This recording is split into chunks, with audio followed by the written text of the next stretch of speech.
It's time! It's time! It's JFW time!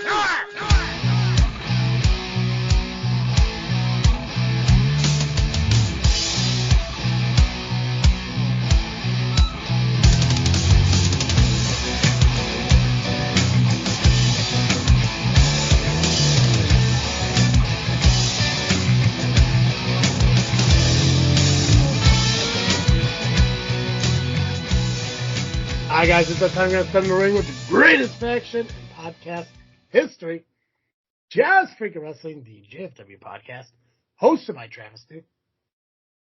And I am Nubby, the amazing.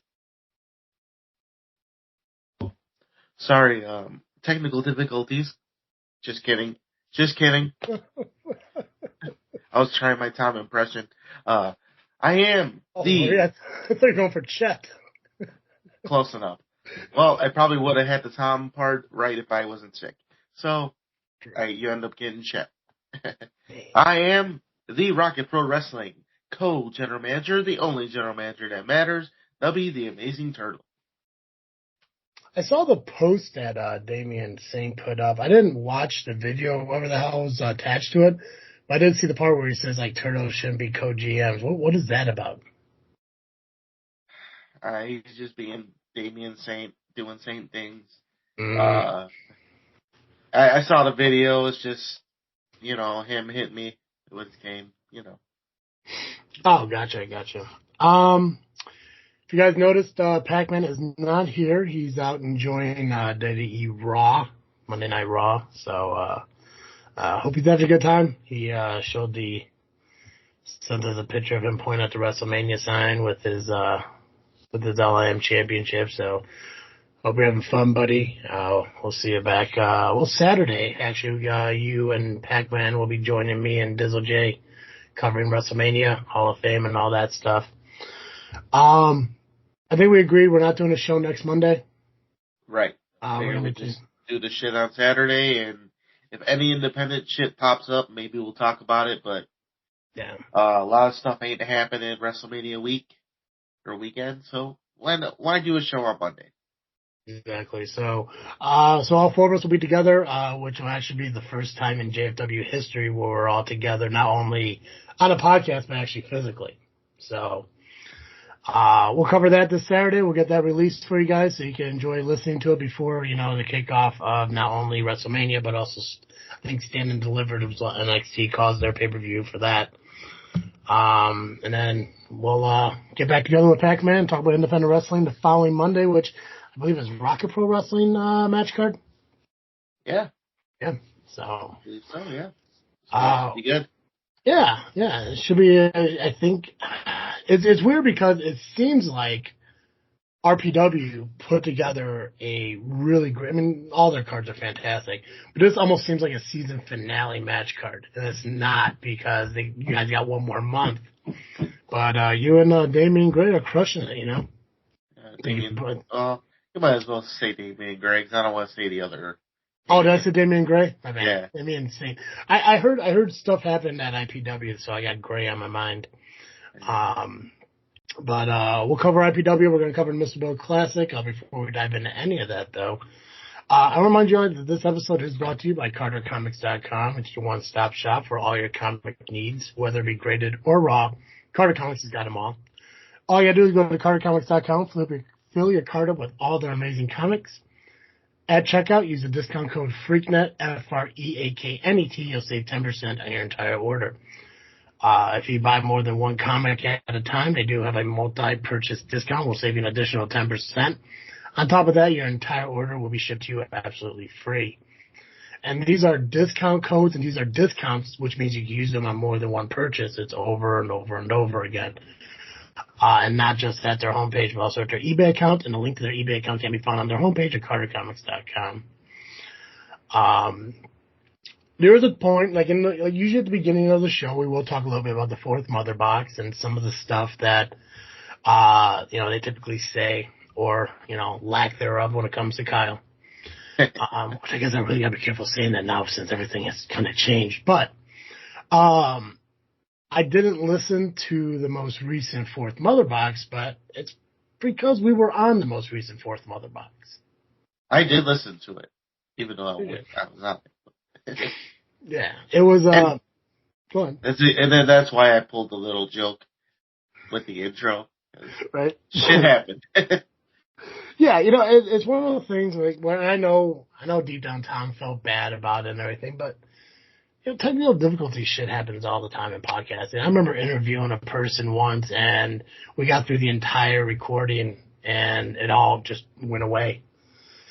Lost the entire thing. So me and Joe had to record the entire show to make up for it, which sucked. It was a really good interview with a fellow podcaster up in Canada. And there was one time we talked about conspiracy theories on this freaking show, and that entire recording got lost too. So it happens, but the point is we had nearly 2 hours of fun over on the Fourth Mother Box that ultimately ended with the Fourth Mother Box now being part of Freaknet Studios.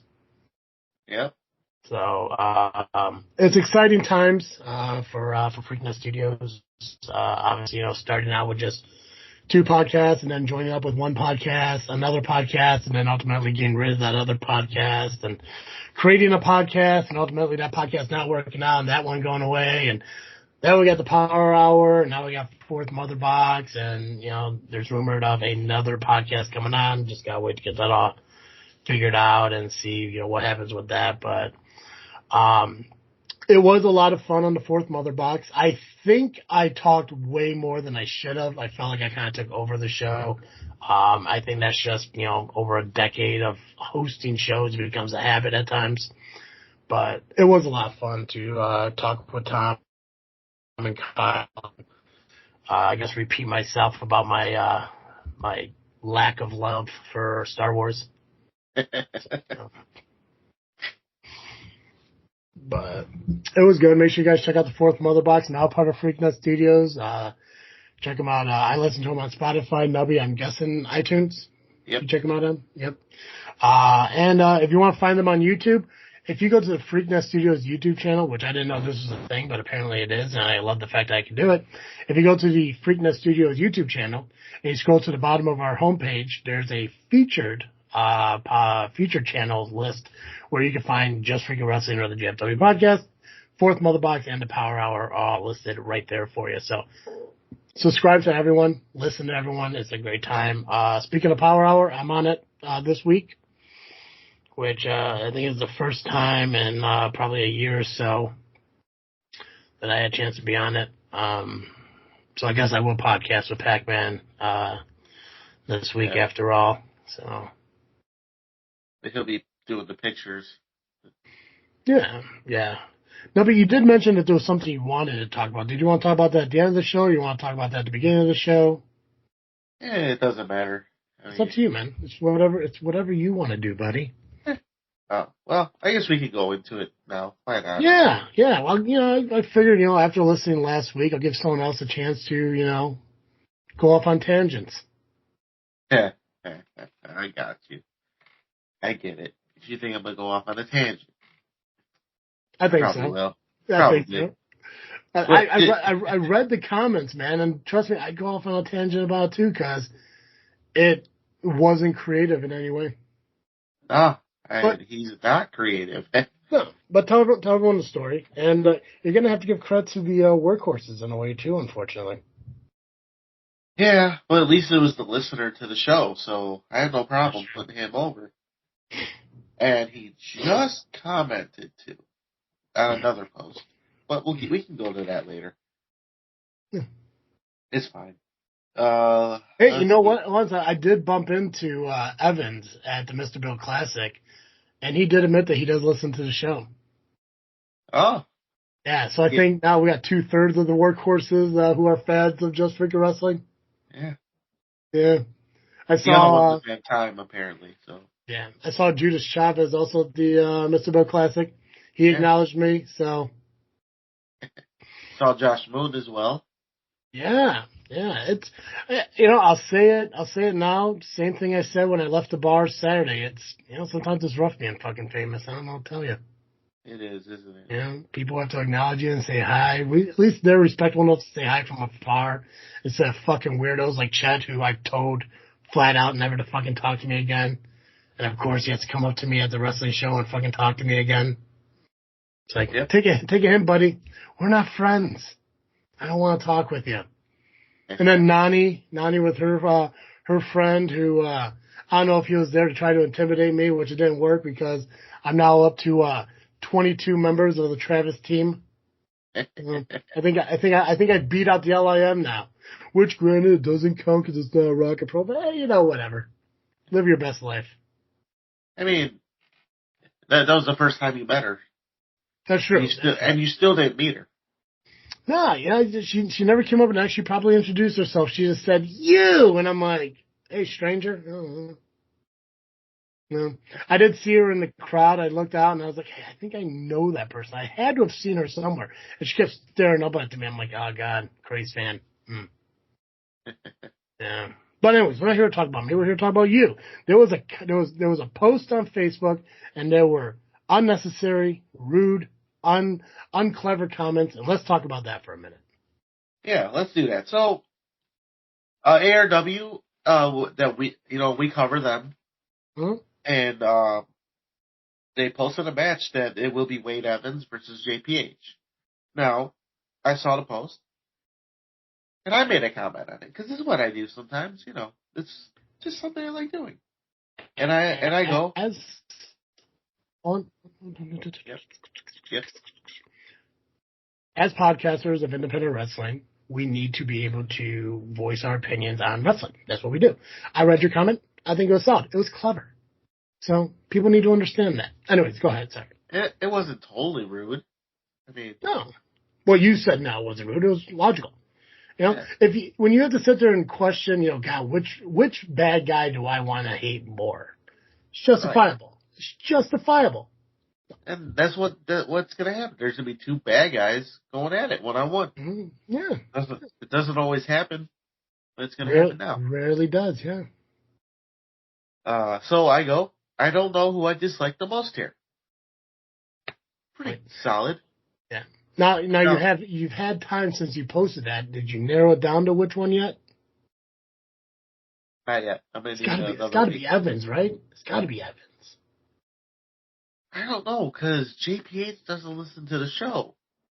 Yeah, but he never jumped me, so. True. I would have to go with Evans. I don't know. JPH does have an ego on him, which, I mean, Evans does too.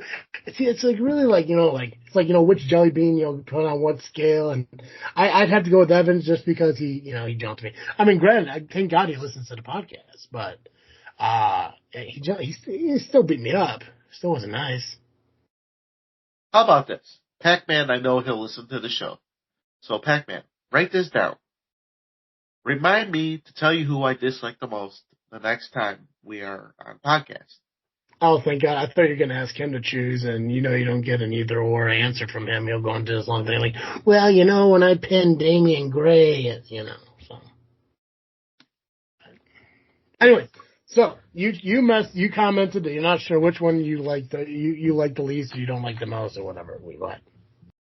Now here, it's Wade Evans versus JPH. Yes.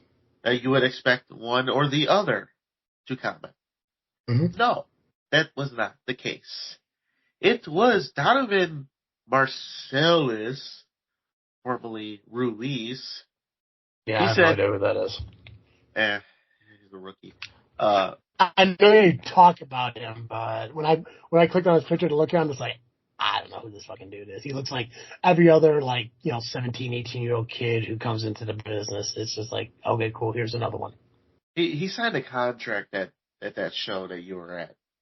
That's the young kid? Uh-huh. At the black and blue, the one that everyone loved? Yeah. Oh, that's him? Yeah. Yeah, fuck it. I knew that was going to happen. Fuck that kid. Idiot. Yeah. So his response, of all people to respond to a post that has nothing to do with him, he says, cool it, fat neck. Yeah, I didn't get that. I have a fat neck. I get it. I mean, I'm fat. I have a neck. It happens. But the thing is, though, it's like you have a neck that's built for a professional wrestler who went to school, who worked on their neck stretches and shit. It's thick necks. It's thick necks that prevented Kurt Angle from severely paralyzing himself throughout his career. Brock Lesnar. See, it's like, so yeah, his insult means nothing. It's a stupid insult. It was unclever. Fat neck, like, come on now. Like, Jesus. So, I responded, are you even old enough to have Facebook, kid? Clever. I call him a kid. Perfect insult. Solid. Love it. And then, our buddy, or I would say our buddy, but a listener to the show, Mikey Peterson. And he quoted something that Donovan Marcellus said before. If you're a worker and you comment on other workers' posts, you belong in the crowd, not in the ring. Is that what he said before? The Donovan kid? Yeah. Yeah. Just to be clear, he was a fan about, a year ago? Uh-huh. Oh. Yeah. Only a year in, kid. Yeah. And then he goes, did I strike a nerve when I said that to you Did I strike a nerve when I said that, you loser? Get a life and maybe a gym membership too, buddy. So, another fat joke. It's not clever. No. And then he says about me to Mr. Peterson, guy is not a worker. He's a podcaster who cosplays as an overweight turtle. So another fat joke. Which, I'm sorry, Nubby, what came first, the wrestling or the podcast? I believe the wrestler. Right, you would think 18 years of wrestling and then 2 years of wrestling podcasting, but okay, cool. Okay, solid. Crushed, okay. Yeah. But another fat joke. Lame. Yeah, very little effort. Fat turtle? What the fuck's wrong with them? Aren't all turtles big in a sense anyways? Yeah, they got fat shells. Yeah, it's mostly shell anyways. What the hell is he now? Yeah. He's an idiot. Jag off. So then, Mr. Peterson, I'll give him the respect since he did say something. No, it's not. No, it's just funny seeing how big of a hypocrite you are. And as much as we hate the Amazing Turtle, I won't say the actual name that he used, at least he's over, fact, and gets organic reaction. Fact. Mm-hmm. I know it's easy to think you're the shit when people are singing praises in your ear. But brother, you ain't even a fart. I love that comment. You're not even a fart. I was wondering if he was thinking of a different word or if he truly meant to put fart. But that's clever. That's more than what Donovan came up with. It made me laugh out loud. I literally LOL'd. I was like, fart. Nice. That was clever, Peterson. I like it. I won't boo you as much next time I see you. Yeah. So, I came back, and I think I put the icing on the cake. Not a worker. Please, little brat. May not be a superstar, but boy, I've done a lot more than you. Almost 20 years of blood, sweat, and tears. I'm also over as hell with the crowd. Hell, I get bigger reaction from the same crowd that boos you, and I just sit there eating hot dogs. It's what I do. That's true. Please continue with the fat shaming, though. That was outplayed after the first time you said it, and I roasted you right after. I did. And then hashtag baby gap shopper. And he didn't say a damn thing after that. Well, it's because, he just realized that he only had 3 disappointing fat jokes and he couldn't come up with a 4th one. But you're not wrong, dude. Hell, you were fired from Rocket Pro Wrestling, came in as a fan, and got more chance than fucking most people did. Just by sitting in the audience. I did. That dude got cheered what? Because he was shoved down everyone's throat as being this young, up-and-coming kid? Big fucking deal. He went up against Chavez. Everyone hated him. It's easy. Yeah. Yeah. But now people are starting to like him more than him. So, I mean... I'm respecting Chavez more for his ringing ability. He is getting better. Some of his promos are getting a lot better. But even Chavez has to work on his fucking insults. I mean, I think the last time he tried to insult me, he told me to choke a cock or something, some goofy shit. I don't know. But that's the thing. Kids don't have creative comebacks nowadays. They don't.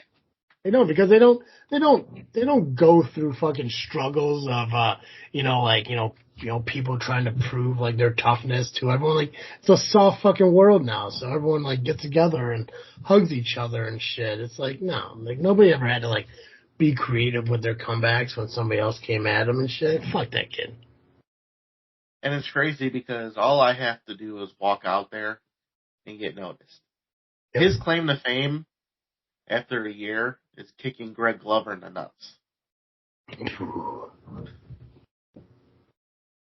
If someday ARW brings me in, I would love to face this kid and teach him a little lesson. I don't care who he was trained by.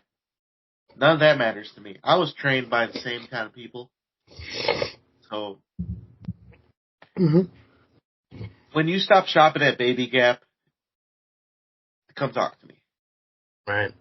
I mean, like, technically, if you did wrestle him, would that be child abuse? You have to sign a waiver, so no. You'd have to sign a waiver, yeah. But hey, man, you can live the dream of most people in their late 30s and early 40s. You get an opportunity to beat up a teenager, and we all think it sometimes. But again, ARW, book fucking Nubby, get Turtle in the ring. I'll fuck some worlds up. I'll fuck his world up. Yeah, he's available. ARW and RPW don't really run on the same times. Just this upcoming month, but that's WrestleMania. Yeah, that's the WrestleMania stuff, But you know what? Fucking May's right around the corner. I don't think they have the same date, so fuck it. It should work. I'm good for May. Yeah, come on, Joey Boom Boom, do some shit. Book Turtles. Yeah. You had you had a Battle Royal ARW once, right? So you were booked there at least once before, yeah. So. Yeah, get him back, And also, I don't like the fact that he wants to take credit for the growth of the crowd at ARW. Like, that's just an insult to everyone else on the fucking card. The crowd was there before him. Yeah, for him to say, like, ARW only had 300 people, and since I came around, it was now 500. Like, you think you drew in 200 fucking people? No. There were more I'm pretty sure there were more people at the show that he wasn't at. Yeah. So... go fuck yourself, dude. You're nothing special. You're just as special as the kid who needed Twitter to get over. And that's his only claim to fame. Yeah, he might be in NWA right now, but he needed Twitter to get over. No one talks about him in NWA though.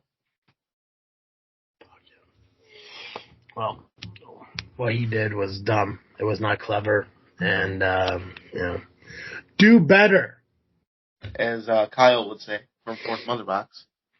Yeah, do better. But make you know me what? care, right?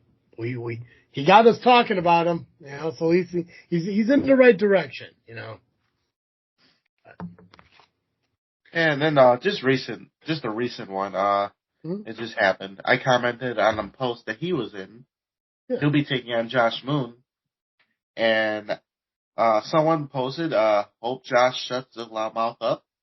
And I go, I second this. And then his comeback was, in your dreams. In your dreams. Ooh. Fuck that. I don't know. I'm not impressed by him. Fuck him, Nubby. Fuck him. And I mean that as like an adjective, not a verb. Don't really have intercourse with him. No, he's not my type. Right.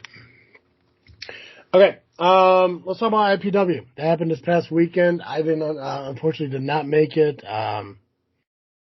Fucking Mr. Bill Classic took a lot out of me, and I just I slept. It was fun. It was wonderful. But talk to me about IPW because that sounds like a show I definitely regret not making it to.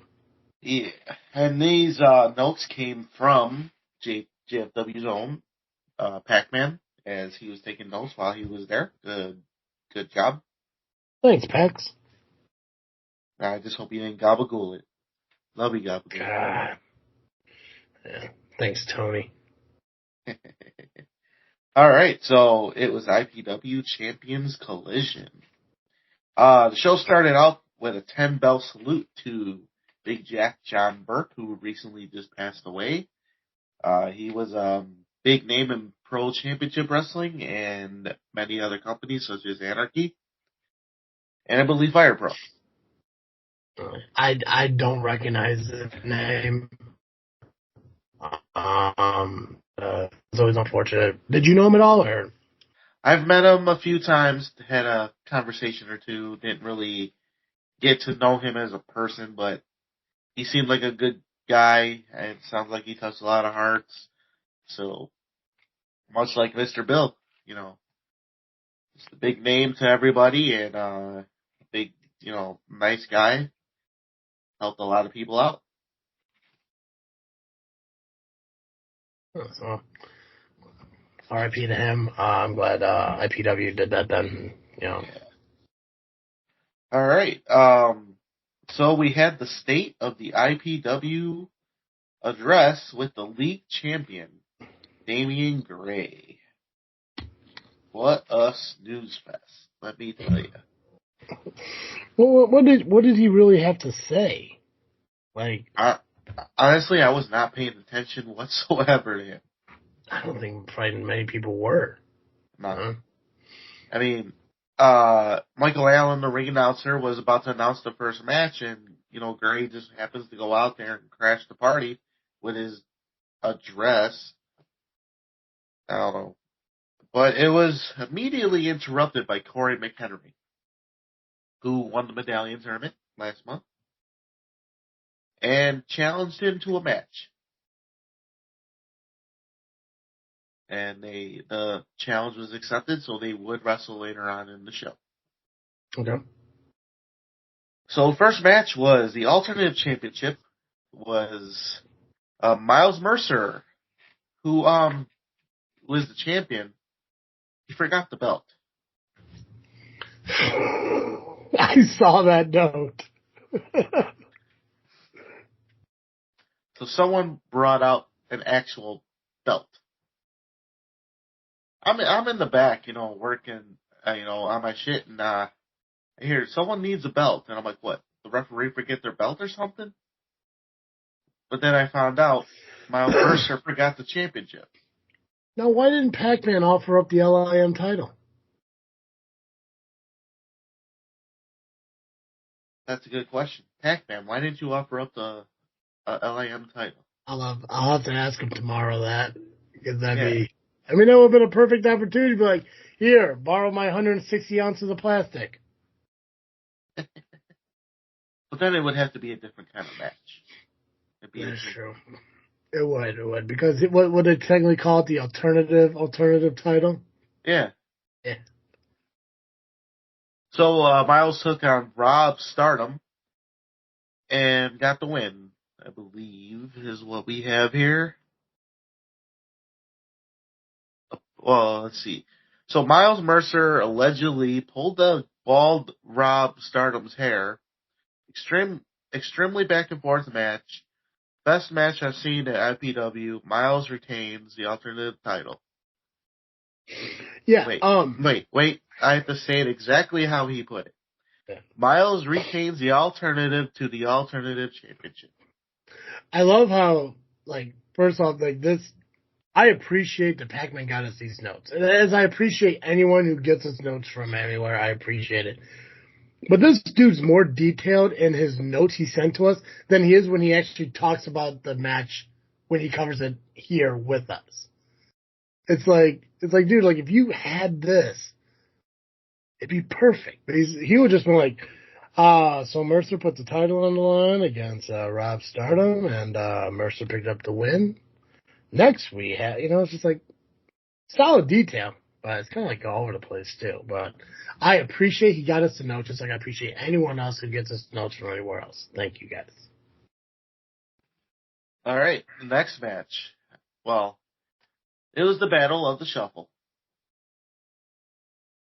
What can I say? It was me and Russell. But at the beginning, before we started any dancing, I did notice that the big leagues were there. Mm-hmm. Mainly Jake from State Farm was there. Yes, I made that reference. Russell didn't like it. He's funny. He comes out with khakis, man. You gotta make the run. Well, so did Russell. So they were both doing it. So because of that, I needed someone in my corner, you know. Mm-hmm. So I brought out Brittany King. That's kind of a pot stirring situation there, isn't it, that Nubby? It is, and I admitted that I was going to stir the pot by doing that. Yeah. She bring her dog with? No. Oh God, that would have been funny. She didn't even bring the chain. She didn't bring the chain this time. Oh man. The dog was babysitting the chain. Perfect. So how'd your shuffle compare to Russell's? Well, Russell tripped. So there were 2 rounds, and both rounds. Mm-hmm. So the first round he tripped doing one thing. I mimicked the exact dance he did, but I didn't trip. Now normally I would fall. It's something I do apparently. Just ask the Fort Thunderbox. We've seen the photos. We saw the kick at the Team Hollow. Rest in peace, Team Hollow. Yep. So first round, it was toss up. Mm-hmm. Second round happened. We did more. Russell did more shuffling, and then he flipped me off as he was doing it. But I guess that was because I flipped him off too. But that's fine. And then he tried to do a springboard, and he fell off the rope.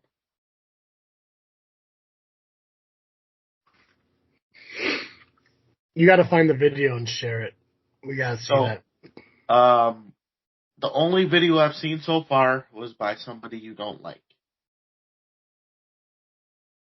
Chet? Yes. Fuck that guy. Idiot. So, I did my shuffle. I pulled an Alex Wright. I did a little disco for Disco Ray because he was the special guest judge. And then I did the worm. Yes. I did not trip, nor did I fall. How'd the worm look? So when I first got down, it kind of looked like I fell, but I hit the mat the wrong way. But the worm was solid. Solid.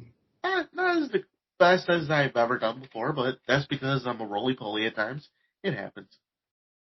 You got caught the caterpillar like Otis. That's what it looked like, actually. So I Otis that shit. So then, a Disco Ray, special guest judge, asked the crowd who won, who they think they won. And it was unanimous. I won. Disco Ray raised my hand. I was going to go to the back and eat pizza. It was just going to be a shuffle. Why not? Yeah. Thought I was done for today. But Russell, he spared me as I turned around.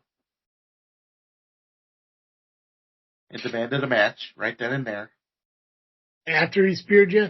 Yeah. Yeah, that makes sense. That sounds like a Russell thing to do. So Disco Ray called for the bell. And then he became a referee, and Rian allowed it. He rang the bell. So a match happened, and Russell went for the pin, and 1, 2, and pulls me up. He probably would have won, but we won't know. And he beat me up for most of it. I fought back. But in the end, he tried. He had to try to get Mike to distract me when I was going for the shell shock. I knocked him down. Unfortunately, after that, Russell got me, did his move. I kicked out at the very last second. And then when he was going to go for another spear, Brittany got up to the, canvas. I don't know why. She just wanted a closer look. I don't know. And Russell got distracted.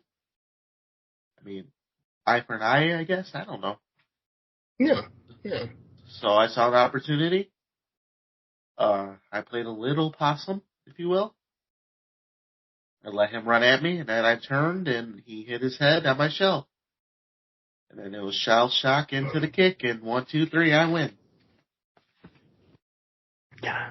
You gotta do that, I don't know what you call it, but where like you steamroll over somebody 3 times. if I would have got to that, I probably would have. But things happen. Russell was beating me up a bit. Yeah. Just he didn't do enough. Mm-hmm. He was a little cocky. So I taught him a lesson. And all Brittany did was offset what Mike tried to do. But she didn't get involved, really. She just got up on the apron. Russell chose to get distracted. Just like I got distracted, too. Yeah. She has every right to be out there, you know. If she wants to get a closer look, let her get a closer look. Russell can't fault her for that. That's on Russell. You know, you gotta keep your eye on the fucking prize. Yep. So I won, and now I am undefeated against everybody in the big leagues. Me and Quinn got the win over the Bro Bros, and there we go. Thank you, Quinn. And I gotta blow my nose, so I'm gonna go on pause for a second. Yeah, sure, there you go. Yeah, so we're still on video, so you can watch him fucking, shooting that fucking snot into, I mean, you think he'd get completely out of the screen, but it's fine. You know, that's what play-by-play is all about. They're doing it live, pal. You're doing it live. It happens, you know. Yeah, you're fine. Mother Nature got me this week. Dude, well, you know, it's the Midwest, man, and we get to enjoy all 4 seasons within a week of itself. So right now we're enjoying spring. We'll be back to winter tomorrow. Perfect. Fuck so yeah. Enough about me. So the workhorses came out to make a challenge to a match, answered by Kid Lat. Wade Evans. Who's the current trios champions? That'll be the big leagues. The big leagues, that's right. They won at the Steel Cage show. Yeah, where Steve fucked up. Yeah. Now we're not talking about you, Steve. That's right. You fucked up. What do they say? Stay in pocket. Stay in pocket. Just stay in facts. Stay in pocket. Just stay in the pocket. Stay in the pocket. So Wade Evans would wrestle Kid Lat. Rockin' Rivera pushes Kid Lat off the top rope. Wade Evans wins via distraction. Rockin' asks for a rematch for next month. Rian grants the rematch for next month, says Rockin' won't get another match unless he beats Lat. So if he doesn't beat Lat, he cannot wrestle in IPW. Oh, if he has confidence to beat him, you gotta accept that opportunity. Yeah. I mean, they've been having a big feud up at, I believe, Frontline? Or Wrestle League, one of the two. They got something going on up there, so they're bringing it down to IPW now. God, it's what hatred does to you. Yeah, just everyone's all connecting and shit now. Yeah. Fuck yeah. Kind of nice. Yeah, man. I'm still waiting for Bro Bros to show up at Rocket Pro, man. God, that'd be good.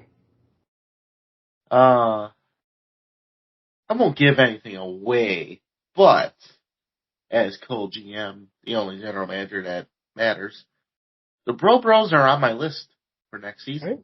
Right. They're in consideration, and that's great. Huge. Regardless of their attitude, depending on where they're at, huge fan of the Bro Bros. I like their thing. Fucking, they're entertaining to me. They are. It's not like a consideration list.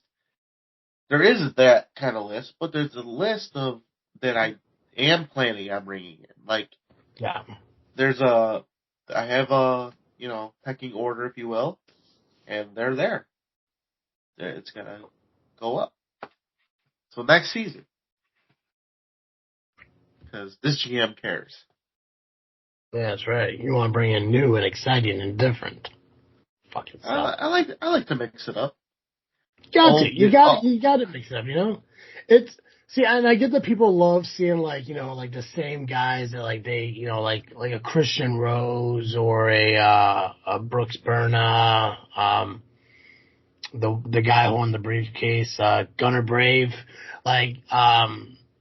Max was right. Like people love seeing the OGs of Rocket Pro Wrestling, but every once in a while you got to bring and different because it's not like the old days where you're going to see the same match card 5-6 times in like 3 weeks. People want to get different things. They want to bring in more challenges, and once the final level runs through everyone at Rock Pro Wrestling, you got to find those different guys. And I mean, I'm not saying that, the Bro Bros could definitely beat the final level, but I think they could give them a little bit of a run for their money. I think so. Yeah. I mean, we've seen what they did against Dysfunction, so. Yeah, and they're champions up in Frontline. I guess they're part of the Trios champions for IPW, titles at Wrestle League. So, yeah, I mean, they've proven that they can be champions and they can hold that high honor. I mean, fucking, I guess, I guess people know, the Shogun has a history with Wrestle League. So, I mean. Oh, yeah, he's one of the trainers.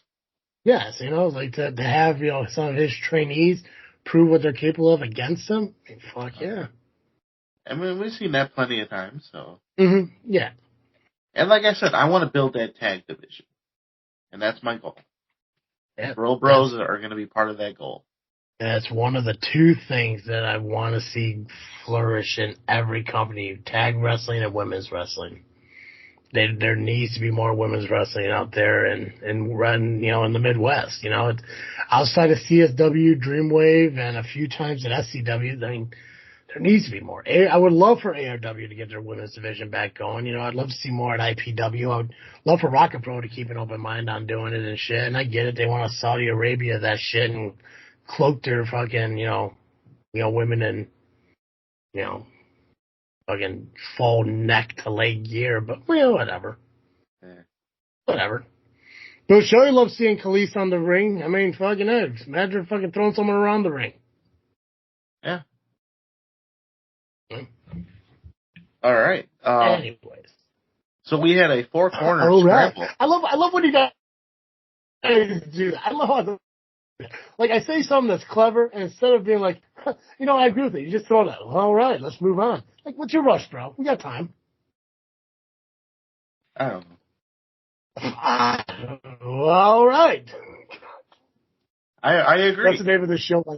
That's the name of this episode. Well, all right. That's the name of it. There we go. All right. Okay, McConaughey, let's go. So, we had a 4-corner scramble for the junior heavyweight title.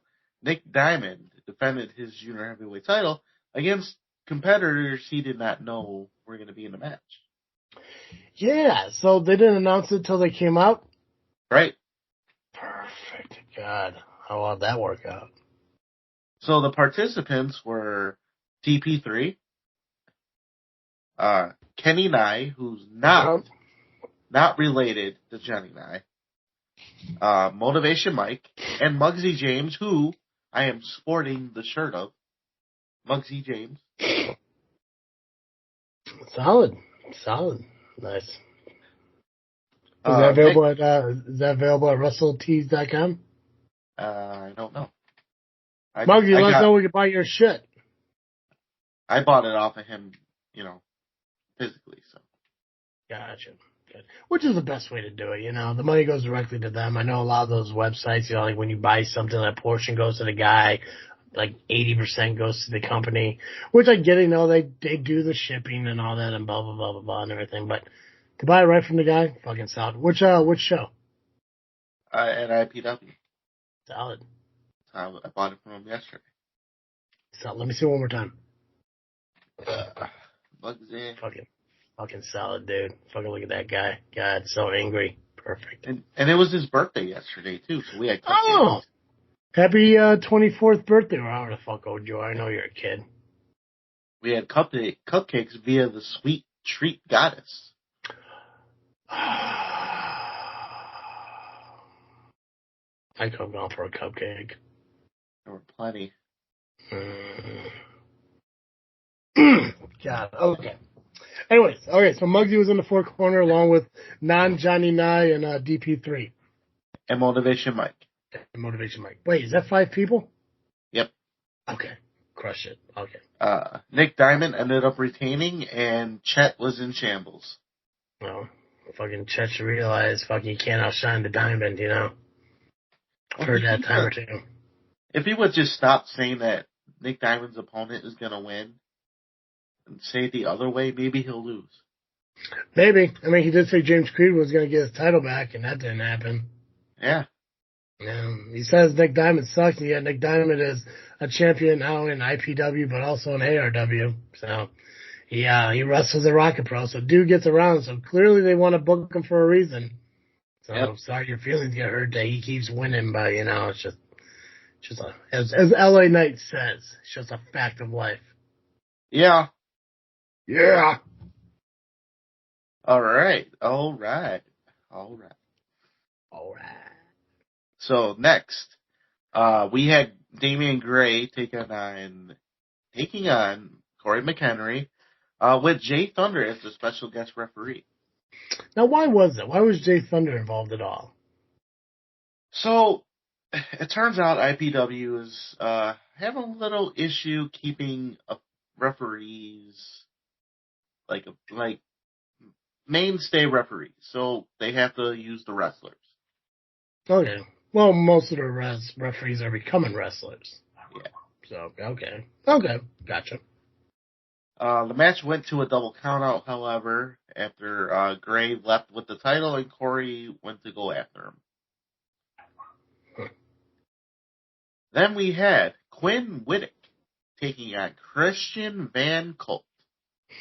I didn't see the image, but that's the referee, right? Yeah. Yep. Gotcha. Okay. Cool.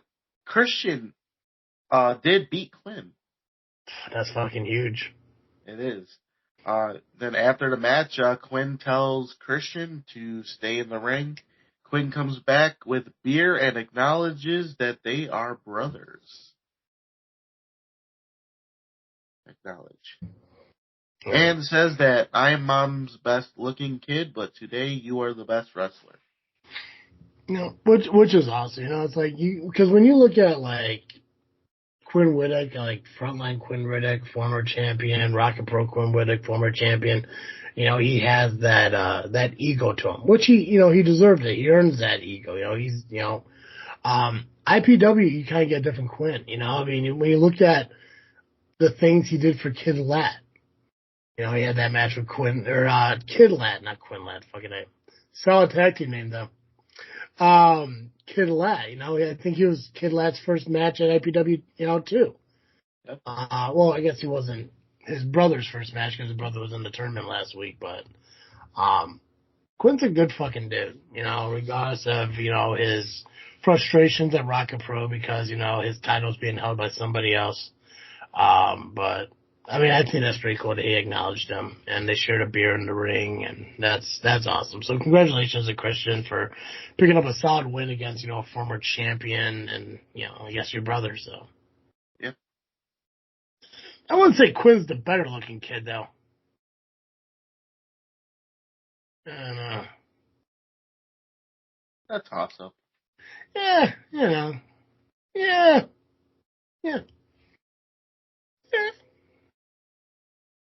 I'm just going to keep doing that till you move on. Yeah.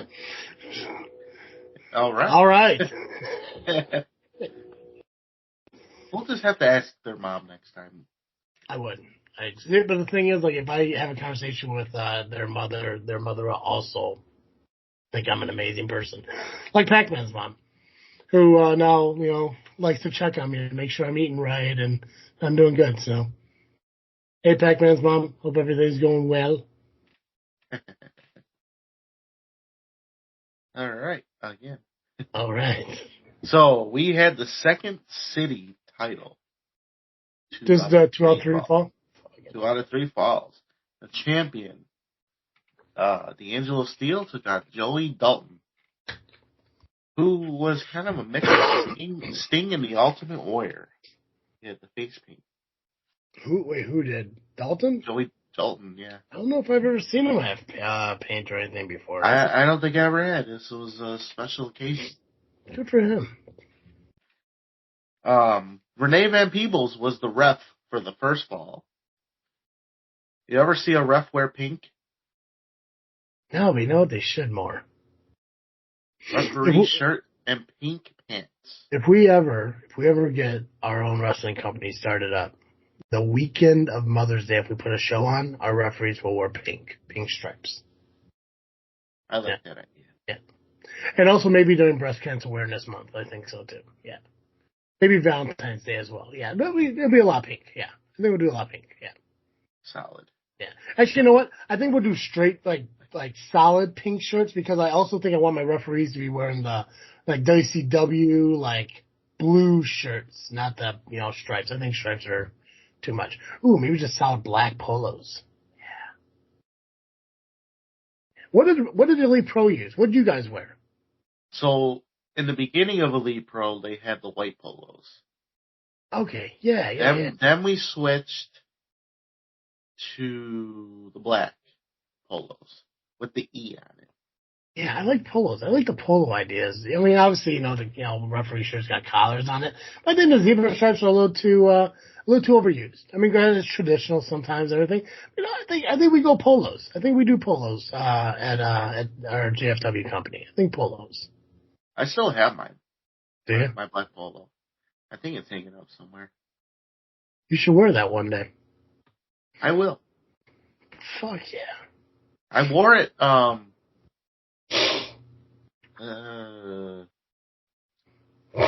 almost 10 years ago at a surprise birthday party for Sin. Do you ever wear it at all, or you just have it and it kind of just sits? It just sits. See, what I would do if I were you, I would take that polo because you said it's all black, right? Yeah. I would take that and get like a silver permanent marker and take it to shows with you. And when you find guys who are part of Elite Pro, have them sign it, like C-Red, Marche Rocket, the guy that's out at ARW, Jake O'Neill, like Paulie and, Nolan. And I would just say, hey guys, can you sign this real quick for me and everything? And then have them do it on the front, and whenever it's all done, or you think it's filled up enough, then you can frame it and put it up in an office or some shit. If you don't wear it. If you don't wear it, it just sits there. It's like, hey, real quick, can you sign this for me real quick? And just get a silver marker to sign with and everything. That'd be pretty cool. Not a bad idea. Yeah. Yeah! Yeah! I gotta see if my brother still has that LWF signed hat. Actually, I think I might have that signed hat. I'll have to check. I think I have a red hat that's signed by a bunch of LWF guys that were at a birthday party for Nolan's girlfriend at the time, Jessica from LWF. I think it was a birthday party for her, and all the LWF guys were there, and my brother had this red hat that everyone signed. I think I ended up with it. I think I might know where it's at. I'll have to find it. I'll look when we're done recording. But anyways, yeah, that'd be pretty cool. Yeah, good for Christian. Anyways, 2 out of 3 falls. No, I've never seen a referee wear pink. Well, Renee Van Peebles did it, and she did it well. Awesome. What was the first fall? It was a tables match, chosen by Joey Dalton. Okay, because D'Angelo Steele never announced his pick, right? Joey Dalton no. did. Right. Okay, cool. So it was a tables match as Joey Dalton called out for Rion and said, Rion, get the table. Did he push him in the chest and shit? No, that part didn't happen. Rion was by the bell, and gotcha. Joey was in the ring, and there's Rion doing the Rion walk, going to get the table. Well, he couldn't find a table. They had to get a door. On the door, just laying around. Oh, close enough, I guess. So, Joey Dalton ended up getting put through the door himself by D'Angelo Steele. Not once, but twice. Did it not break the first time? It broke in pieces. The bottom half of it broke. Mm-hmm. And then more of the bottom half broke after that. If they would have kept doing it, it would have been like that. So essentially, D'Angelo Steele wins the first fall. Okay. So he calls for the second ref to come out to equal the referee Adonis Allen came out for the second fall, and D'Angelo Steele said he wanted a handicap match.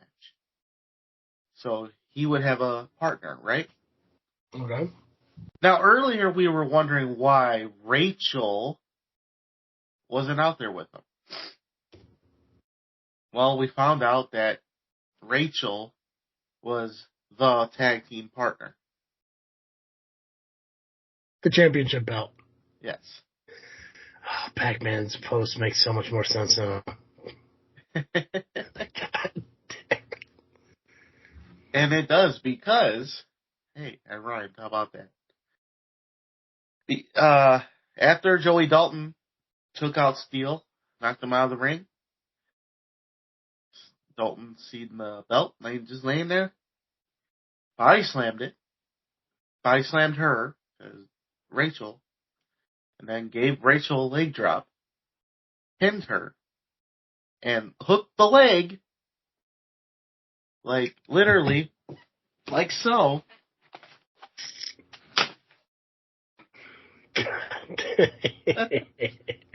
And pinned Rachel. Now, people are going to wonder, well, why did he pin the belt? Yeah. Well, legally speaking, Rachel, the title, became a participant in the match. Now, let me ask this question, though. So, when he pinned it, was the plate of the championship, so the face plate, was it up or down? Down. So is it technically pinned then? Because wouldn't it be face down? Wait, now I'm starting to wonder what happened. That's what I'm curious about. I was like, so is the face plate up or down? Because if the face plate was down, is that technically pinned then? Well, it's harder to hook the leg, if you will, if the face plate was up. I mean, I get it, but what's technically the front and the back of a title belt? That's something for the officials to think about. Yeah, I got something to ask on Tuesday. I'm gonna need answers. I'm gonna need answers from Rion. Yeah. Well, either way, the belt was pinned. Referee counted. Referee's decision's final. I get it. Yep. So it's 1-1. So then the third fall, which was officially made prior to the show, there would be a last man standing match no matter what. Mm-hmm. Brittany Kay was the referee for the last fall. After repeatedly hitting Steele with the title, Joey Dalton got the win and became the new Second City champion. Good for him. That's pretty awesome. That was a long fucking time for him to try to, because it's been a few months now that he's been having these issues with Steele. Yeah. I was kind of in the middle, if you will, at the time when everything started to come together. I was in the middle of it because I think I was in a fatal 4-way or a triple threat involving those two. I believe that. And then Steele tried to fight me after the match, but it didn't work out for him. The next show will be April 28th with a special start time of 6 p.m. Yeah, why? There is it's gonna be a fundraiser. And I unfortunately cannot go to that because it's the last night of bowling. So it's a 6 p.m. show, but it's still on Sunday. Still on Sunday. Gotcha.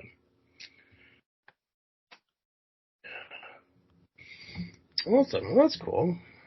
Maybe I'll go to that. Maybe I'll take the Monday off and go to that. I might go to that. Where have I heard that before? Who fucking knows? Probably for some fucking idiot who likes to fucking, quote other people who say things. Talking about Pacman. Pacman is the idiot who quotes other people. Not Bill Shelley. Bill Shelley's not an idiot. Bill Shelley is a smart guy who found an opportunity to grow a good business in a market that, needed professional wrestling. Pacman's the idiot, so. No one fucking clipped that and say I called Bill Shelley an idiot, even though that probably just get clipped right there anyway. So. Yep. All right. While you get set up. All right. You look at Bugsy while I blow my nose. Man, look at that guy. That guy looks like the kind of guy who's about to get married. That guy looks like the guy who currently holds a championship over at ARW. That looks like the kind of guy who's a full, fledged member of the family now. Yep. Yeah. It's true. Fuck yeah. Okay. Mr. Bill Classic was this past Saturday. Packed house. Ended up being standing room only, which is solid. I was able to do commentary from the third balcony, which initially I thought it was from the second balcony, but decided to move us up into the third balcony, which, in all honesty, was a little bit difficult to commentate from, but at the same time, it was pretty fantastic. I had there were leather couches and stuff to kind of sit out there, recline on. Granted, I didn't get to utilize a lot of it because there was no intermission. So I was pretty much standing and working the entire time. I did get a chance to commentate with not only Gino Latino on a couple matches, but also Richard T. Sin from the Woody City came into some guest commentary with us. And there was one match, we'll talk about here about the Turbos, that I asked Richard T. Sin, hey, sir, do you mind taking my spot for a minute so I can kind of take a break? I was coming off of bronchitis and talking nonstop for hours on end really didn't work for me, and unfortunately my inhaler ran out halfway through the show, but luckily he was able to come in and save the day for me. Solid dude. He actually wants to be interviewed by me. So he gave me he made a good point when I was talking to him. He asked me, because I was wearing my JFW shirt. He's like, oh, what promotion do you work for? I'm like, oh no, this is a podcast. He's like, oh my God, this is my podcast. I do it with the Amazing Turtle, and I do it with PX. Trying to throw out the legit name so you got, if he hears, he knows. And I think this was like right before you came up, or somewhere around there. Because you popped up before the show started. He's like, oh, do you do interviews and stuff? I'm like, time to time. I just interviewed C Red on a 4.5 hour 4-part series. And he's like, you got a business card? I'm like, dude, I do have business cards. I just never take them with me. So I'm going to start taking them with me so I can hand them out to people. I still have mine in my bag. Yeah, I got to get Pacman some. But yeah, it's like, I just got to have some cards and pass them out to people. But solid dude. I made a joke that he was my dad because he was Richard T. Sin. And he's like, yeah, the T doesn't really stand for anything. I'm like, dude, neither does the T in Travis-T. It's just Travis-T. He's like, dude, that's a clever fucking name. I'm like, I know it is. I came up with it. Well, I didn't. My buddy came up with it. But regardless. Anyways. Mr. Bill Classic. Fun fact about Richard T. Sin. Yes. I learned yesterday that I've been friends with him on Facebook for a while. Didn't even know it. Dude looked at me like, I was speaking Chinese to him when I was telling him to record on Skype, so I didn't even know dude had a Facebook. But, hey, solid. But the Mr. Bill Classic did happen this past weekend, paying tribute to Bill Robinette, long-time announcer for not only Windy City, but he was also in Dead AF. He was a Santa for the city of Chicago, Santa for Barack Obama. Solid dude. I did an entire interview about this show with Hunter Payne and Terry Allen couple weeks ago. Make sure you check that out. It was really cool.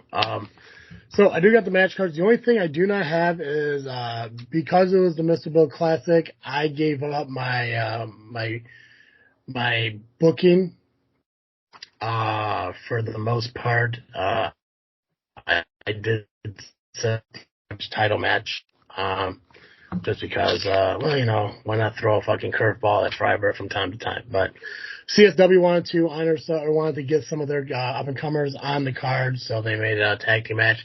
Unfortunately, I did not catch the names of the guys who were on that tag match.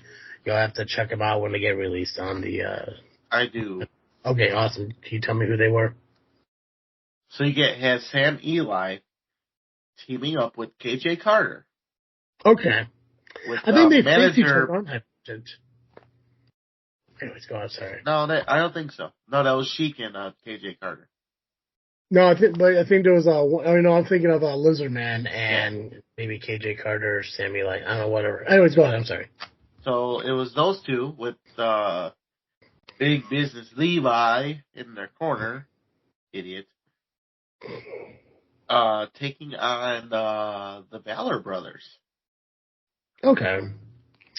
Well, there you go. Thank you, Nubby. I guess it pays to have someone who works at CSW here with me. So, thank you. Appreciate that. Freiberg did retain his title, obviously, in a shady way. I can't say, well, he definitely cheated to retain the title, but he almost lost it in an unfair way, which I don't know why Omar would come and, correct it. We could have had a new champion and could have had it off Freiberg, but I get it. Omar has to do his duties as a referee, but you can check out the High Voltage when it's released. I believe it'll probably be the end of April when the High Voltage shows will be released. Check out on Southland Championship Wrestling YouTube channel. Okay, let's go through these matches here. So match 1 was an 8-team 6-man tag elimination match. We had team 1, which was CSW. It was Lee Metalik, FXB, and Lizardman. Team SCW, which was Apex, Benny Vargas, and JPH. Team 3 was X-Con, Dazzling Donnie Dynamite, and it was supposed to be Marco Cordova, but somebody else. I'm trying to remember who the hell was the third guy? I can't remember. Willie. Was it Willie Richardson? I believe it was. No, Willie knocked out Donnie. Never mind. Yeah. I was really medicated at this show, guys, so. There were so many people in that match. There was a lot. Like I said, I do know it wasn't Marco. Chi-Chi. I believe Chi-Chi was the third guy in that. No? He was supposed to be, I think, but he wasn't there. Okay, so maybe Marco Cordova replaced Chi-Chi. Marco Cordova wasn't there either. Somebody was with X-Con and Dazzling Donnie in that match. And for some reason, in my head, I want to say it was one of the Brotherhood, but I don't think it was. He dressed like he would be in the Brotherhood. I just can't remember his name. I don't know. Again, I was way up in the rafters. There was a little bit of a microphone technical difficulties, so I don't know who it is. If it's not on this paper, I don't fucking know who he is. So if you're listening out there to whoever it was, I apologize for not knowing who you were, but I was really medicated to get through the day.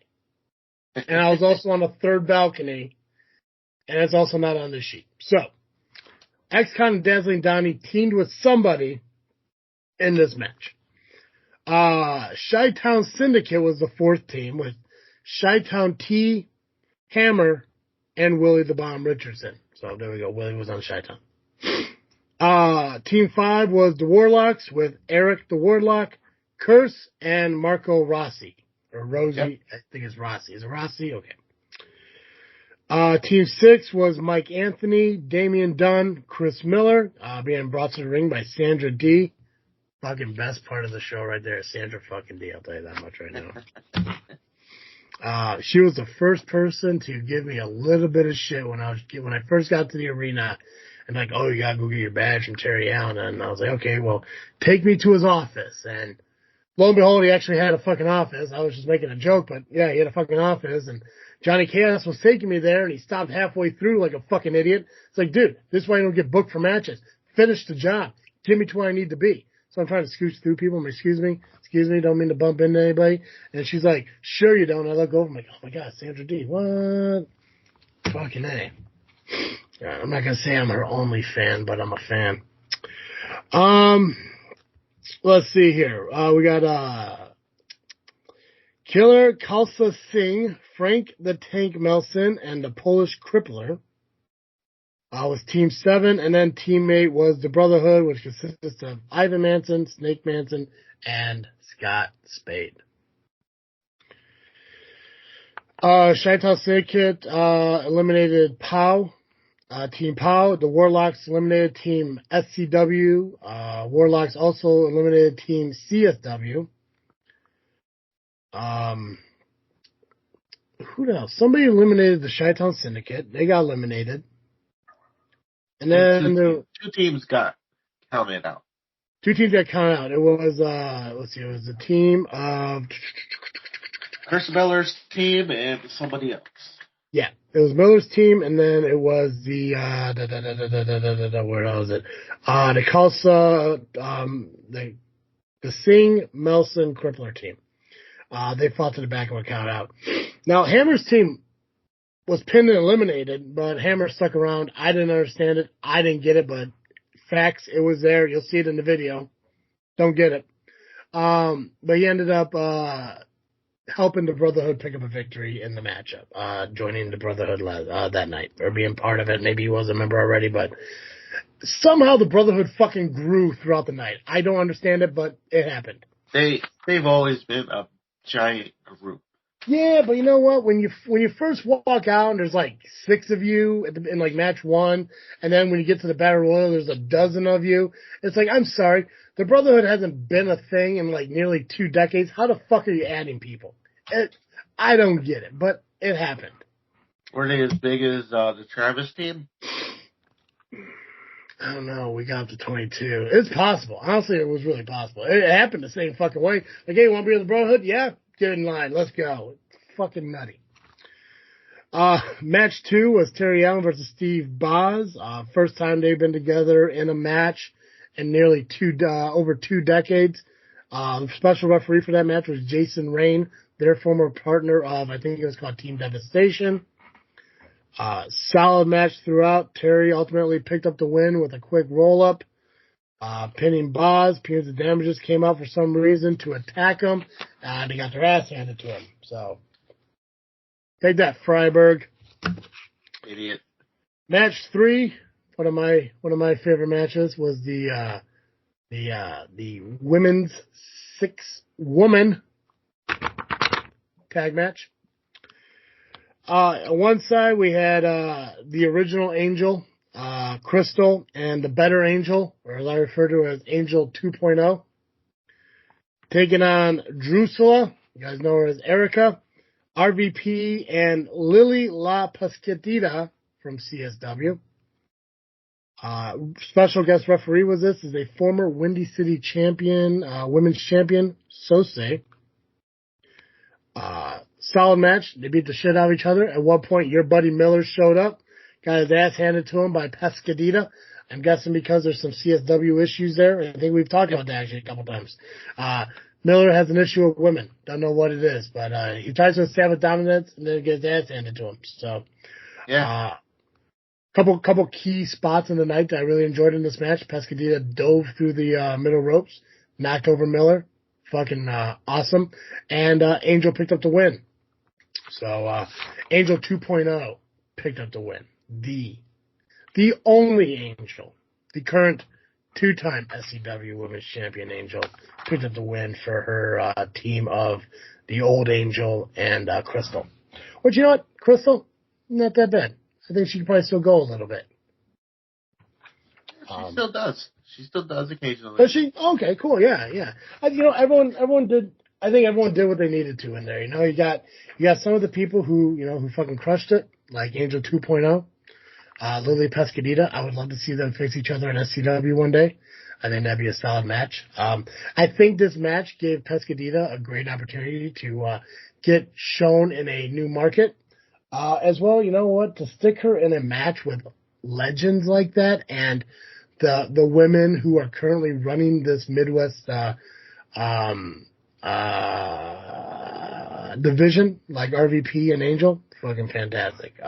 Pasquetita really did a great job. You know, she was my second favorite in this match, right below Angel 2.0, and then RVP. So awesome. It was a great match. Match 4 was a fatal 4-way. You had Masters with Gino Latino. You had Mercer, who is the Genesis champion. Schultz, who is the longest reigning Northland champion.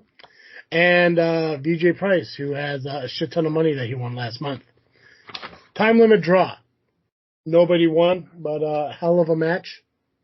Really fantastic showing for all guys involved. Match 5, Acid Jazz versus Koa Laksamana. Number 1 contendership for the Midwest Championship. It was supposed to be for the Midwest Championship, but Acid Jazz lost it out to Axel Rico. So, this was to crown the number 1 contender. Acid Jazz was accompanied to the ring by C. Red. Laksamana was brought to the ring by Elise. We saw a different side of Koa. Apparently his attitude changed a little bit since the last time he was in Southland Championship Wrestling. Became more of a dick. Which is fine. Unfortunately, he did get disqualified. Kaylee's interfered numerous times. Acid Jazz fought the best he could. Ultimately, Koa got disqualified. Acid Jazz took it to win. Acid Jazz now the new number 1 contender for his title that I'm sure he's hoping trying to get back sometime soon. Number 6 was probably my second favorite match at the show. 1, obviously, being the 6-woman tag team match because Angel 2.0 was in it, and because I'm a fan of everybody, not just Angel 2.0. So, Quintero and Inestra went 1-on-1 for the. Don't tell me I know what this is. It is the CSW Metro Division title. Yep. Fucking fantastic, dude. Like, I'm sure they probably faced each other at CSW at one point in time. Uh-huh. If they haven't, they fucking need to. But Inestra, I'm not a big fan of his attitude, but I can see why he's champion. And when it comes to Quintero, I can see why he's up there for an opportunity for it. These dudes were fantastic. Quintero, with his gimmick and actually the way he wrestles in the ring, he reminds me of who's the dude that just left the LWO now, and who's the dude on SmackDown? Long hair. He leads the Phantasma, Santos Escobar. His gimmick reminds me a lot of Santos Escobar, and it was really fucking good. Like, these guys are absolutely fantastic, and they put on one hell of a show, one hell of a match, and I remember talking about it in the interview with Terry Allen and Hunter Payne. These people, Pascadita, Inestra, Quintero, even the Team CSW and the big 18 tag. The tag teams that are on high voltage, like these guys obviously making names for themselves up in CSW. But when you come down to Kankakee, it's a whole different area, a whole different territory. And I mean, SCW loved these matches. Like, you could hear it in the crowd and stuff. And I think they definitely made a point that, like, hey, we need to get these guys more down here. Absolutely 100%. And that's to retain his title. Match 7 was the Brotherhood versus the Turbos. Turbo Lover is actually one of my favorite fucking songs. Fantastic song. The Brotherhood, Terry Allen teamed with somebody. I can't remember who the hell he teamed with. Snake? No, not Snake. Who the hell did he team with? Who's the guy? Who's the guy that Terry teamed with?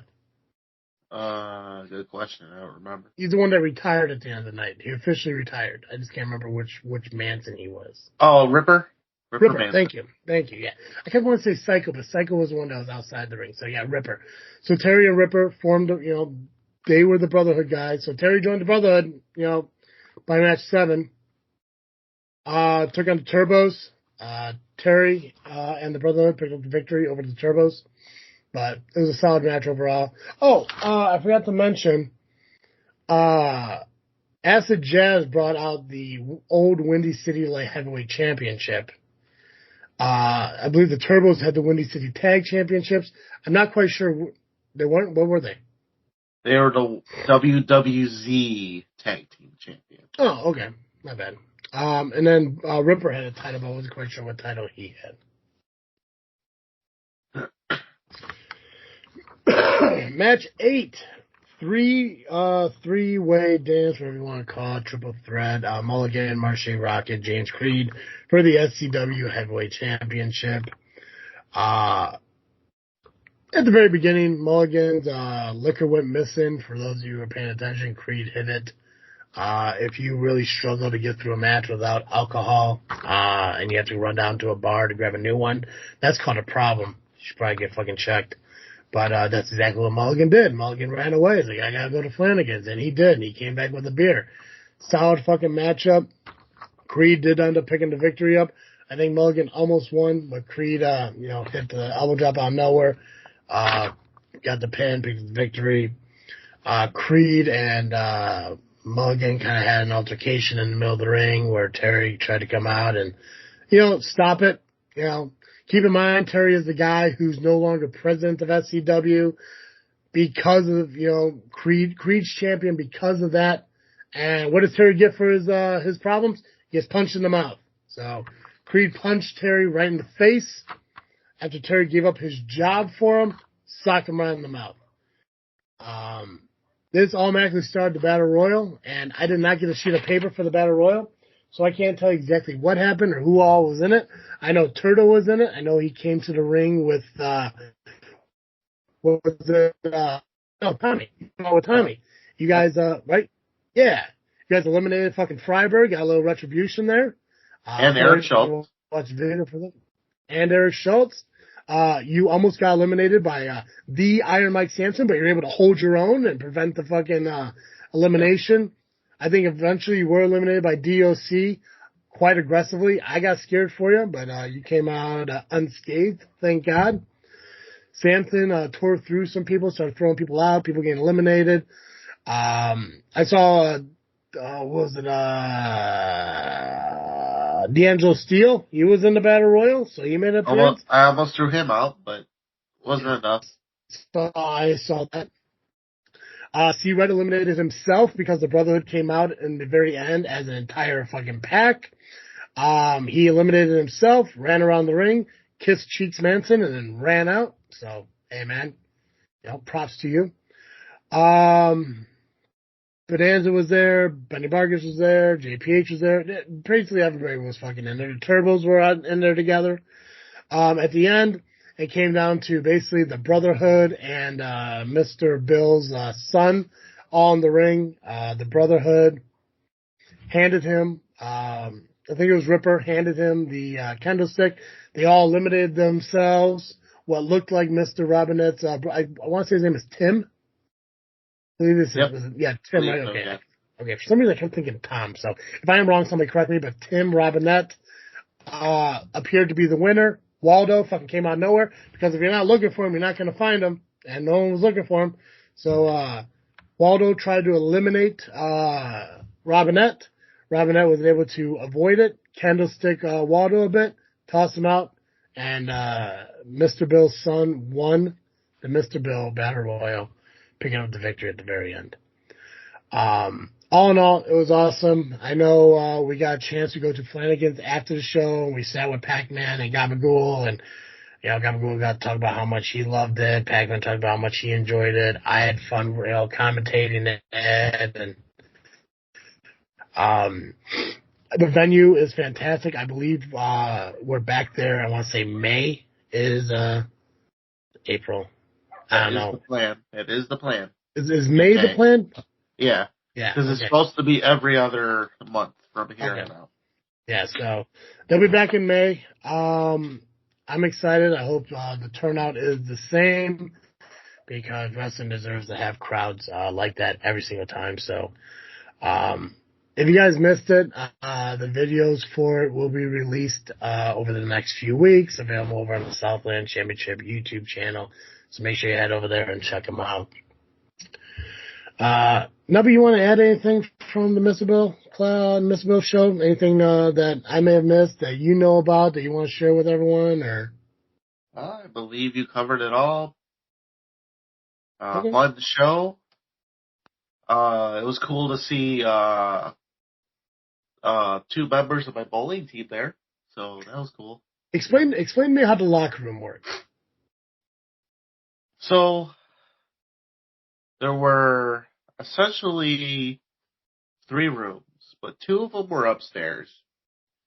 And the women's locker room was actually in the ice cream shop. Oh. So they got to have ice cream, and we did. Monsters. Yep. Because I heard originally what I heard is that the locker room was going to be downstairs, and then there's going to be like a dumbwaiter taking you guys up through the hall or through the alley back into the building. I'm like, that sounds like a lot of fucking work. It was a really cool event.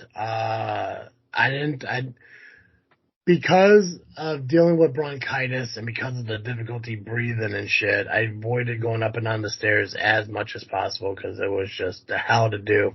So I didn't get to enjoy the bar. I didn't go to concessions.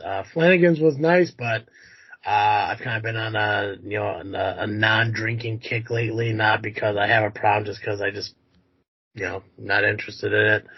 But the venue's fantastic. Flanagan's was fantastic. Overall, everything was great, and I look forward to being back there in May for that show. And I do believe that show's the 25th, and no, it's the week before. Wait, I'll find out. I don't fucking know. It's called Hangover. I know that. Oh, for April? Yeah. No, wait. Oh, yeah. April's a Hangover. Yeah. I don't know what's going on. What do I know? I'm still a little bit medicated. Anyways, it's in May. If it is the 25th, it's the weekend of my birthday, so I'll take it as a birthday gift to me. But SCW will be back in Shabans in April at SCW Hangover. Check out the Southland Championship Wrestling Facebook page for information on that. And I'm interested to see the outcome or the fallout from the Mulligan Creed issues.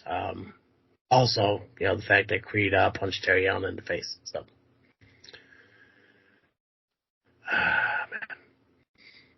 Well, Nubby, we did it in an hour and a half, buddy. We did. We crushed it. You got anything else wrestling related you want to talk about? No, I think we covered it all for today. Perfect. Reminder, guys, and Dizzle J will all be together on Saturday. We'll be covering WrestleMania match cards and the Stand Deliver match card. We'll probably recap the Hall of Fame that will be happening on Friday, as well as the go-home shows of Raw and NXT and SmackDown as well. We'll be doing that Friday. There will not be an independent JF. So the Hall of Fame is a week before WrestleMania this year? Oh, that's right. No, we're doing no, it's not. No, never mind. So we won't. Okay, so we'll talk about the Hall of Fame. Like who's inducted. I do, my fucking weekends are all fucking messed up. Okay. So the Hall of Fame's next Friday. So is WrestleMania's next weekend. So we will recap who's being inducted into the Hall of Fame. And we will recap the match cards and all that shit. Yeah. I don't know what I'm fucking doing anymore. I lost my train of thought. What are we doing? What am I doing, Nubby? I don't even know anymore. Fucking hey. See this, I need Pacman here to fucking yell at. Gets me fucking back online. So we are covering WrestleMania and the Hall of Fame. This Saturday. This week before. Okay. So this Saturday we'll go over the match cards for NXT and WrestleMania. We'll go over the inductees into the Hall of Fame. And we will not have a show next Monday. So, yeah. So we'll take a little break and everything. So, in the meantime, make sure you watch all of our shit that's on YouTube. Like I said, I did a 4-part interview with C-Red. It was fantastic. Make sure you go check that out. I had a chance to talk with Ivan this past weekend about his interview that I'll be doing in April. So we're getting that scheduled, and we're going to do that following ARW's show. Because I'm curious on what happens at that show from the backlash of what happened this past show. So I will have Ivan, and that will be an exclusive on YouTube, just like C-Reds is, and you can find that over at the JFW Podcast YouTube channel. So make sure you do that, and you can listen to you can watch the videos of our podcast there, or you can see the audio or listen to. I'm fucking done. You can watch the video podcast at JFW Podcast on YouTube, or you can listen to the podcast wherever you listen to podcasts at iTunes, Spotify, Podbean. Google Podcasts will probably be gone in a week, so it'll be Amazon Music, whatever, or YouTube Music, but we're also on Amazon Music too. So Wherever you listen to podcasts, or just Google search Just Freaking Wrestling Podcast, and whatever pops up, just subscribe to that one. It's fine. But make sure you subscribe to YouTube so you can watch us and watch me fucking fumble this shit that I've been doing for almost a decade, and somehow well, here we are. Nubby, that's all I got. I believe we can ring the bell on this episode. Perfect. As always, I am Travis-T. And I am Nubby, the amazing Colonel Cowabunga. And thank you for listening to another episode of Just Freaking Wrestling, the JFW Podcast.